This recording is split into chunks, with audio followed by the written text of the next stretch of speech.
Good morning বাচ্চারা। Morning ma'am. আচ্ছা আচ্ছা, অঙ্কিতা বলো তো এটা কি? ছাতা। ছাতা। যখন আমি ছাতা বলছি তখন তুমি প্রথমে কোন বর্ণটা শুনছো? ছ।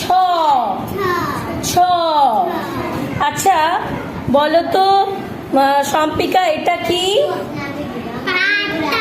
পাতা। যখন আমি পাতা বলছি তখন তুমি কোন বর্ণটা শুনছো প্রথমে? প। প। আচ্ছা এটা কি নির্মল? ডিম। ডিম। এটা কি? ডিম। ডিম কোন রঙের হয়? সাদা। সাদা। আচ্ছা যখন আমি ডিম বলছি তখন তুমি কোন বর্ণটা প্রথমে শুনতে পাচ্ছো? ড। ড। আচ্ছা বাচ্চারা তোমাদের চুলের রং কি? কালো। আচ্ছা যখন আমি কালো বলছি তখন তুমি কি শুনতে পাচ্ছ? প্রথম বর্ণটা ক।